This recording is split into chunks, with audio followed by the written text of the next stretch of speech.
Assalamualaikum warahmatullahi wabarakatuh. Apa khabar anak didik semua? Saya harap semua dalam keadaan sihat sejahtera.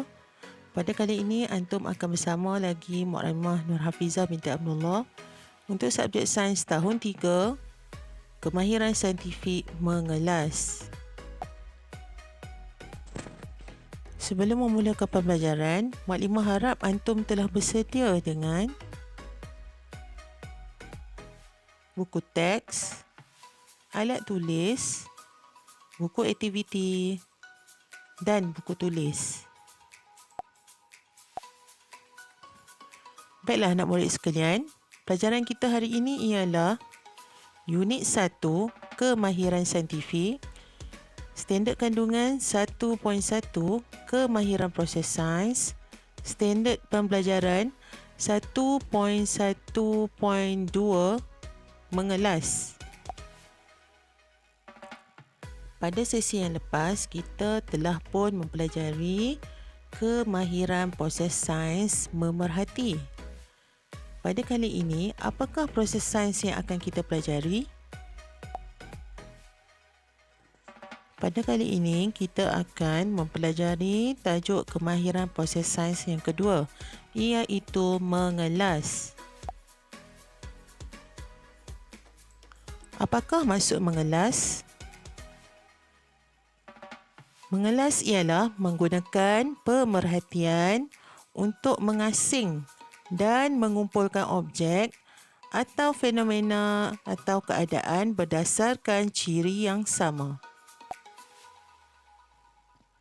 Baiklah anak murid sekalian, bagaimanakah cara pengelasan dilakukan? Cuba antum perhatikan gambar ini. Terdapat pelbagai jenis, bentuk dan warna. Bagaimanakah cara untuk kita membuat pengelasan? Yang pertama, kita mestilah mengesan persamaan dan perbezaan. Yang kedua, kita menerangkan ciri sepunya, iaitu ciri yang sama yang digunakan untuk pengelasan.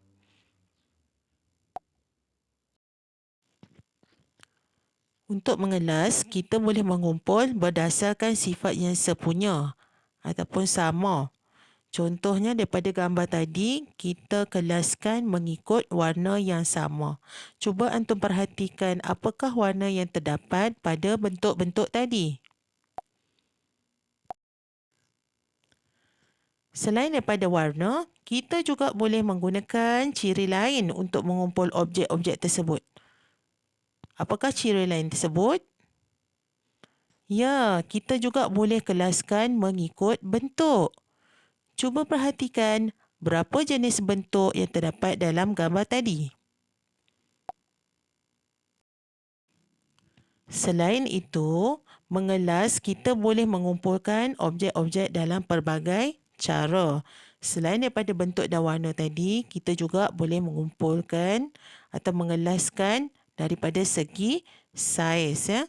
Cuba perhatikan apakah saiz yang terdapat daripada gambar tadi. Setelah kita memahami cara untuk mengelas tadi, mari sama-sama kita melihat contoh ini. Cuba perhatikan apakah haiwan-haiwan yang ada di dalam gambar ini. Bagaimanakah cara untuk mengelaskan haiwan-haiwan tersebut?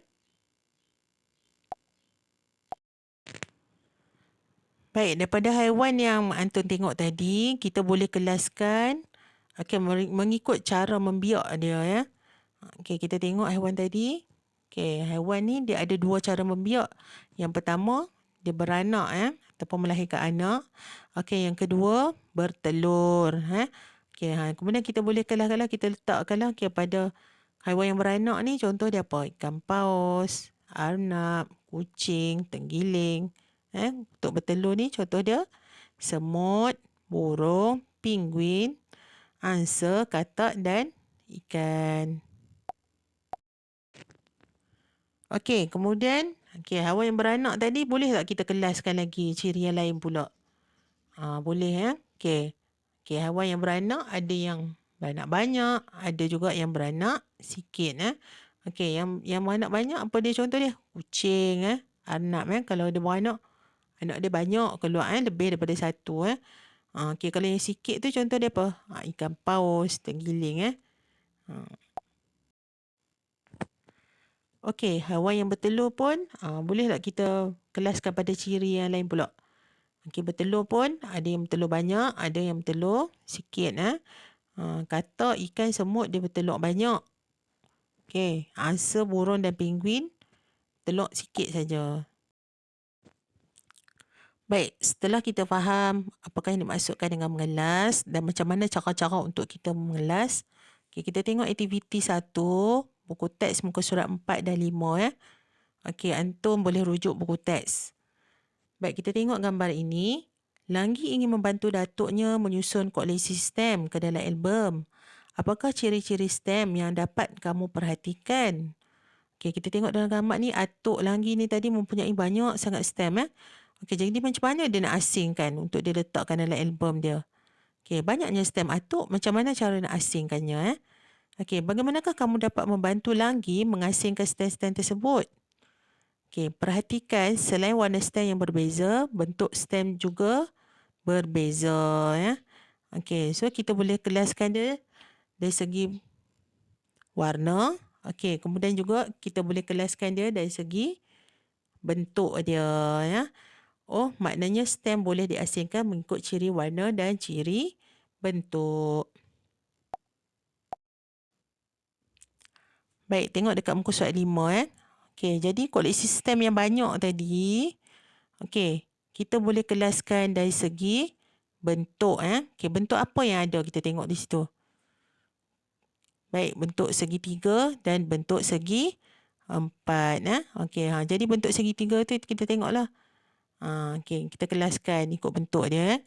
Okey, kemudian bentuk segi 4 tadi kita kelaskan ikut dia punya ciri dia, bentuk segi 4. Okey, baik. Apakah ciri-ciri lain yang boleh digunakan untuk mengasingkan stem-stem tersebut? Okey, selain daripada bentuk tadi, kita juga boleh kelaskan dia mengikut warna. Okey, kita tengok warna apa yang ada. Okey, kita tengok ada merah, ada kuning, ada hijau, ada biru. Okey. Daripada itu pun kita boleh kelaskan dia mengikut ciri warna dia.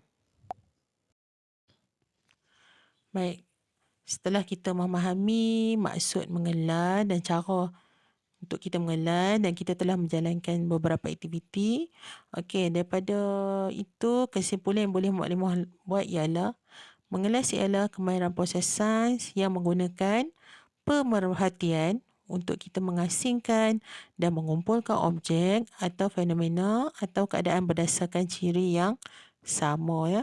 Baik, jadi dalam eksperimen kita akan menggunakan kemahiran proses sains mengelas ini.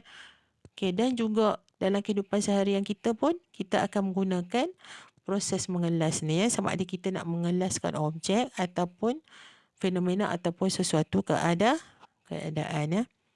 Okey, jadi maklimah harap antum telah faham apa yang telah kita pelajari pada hari ini. Maklimah rasa cukup setakat itu sahaja. Sekian, terima kasih. Assalamualaikum warahmatullahi wabarakatuh.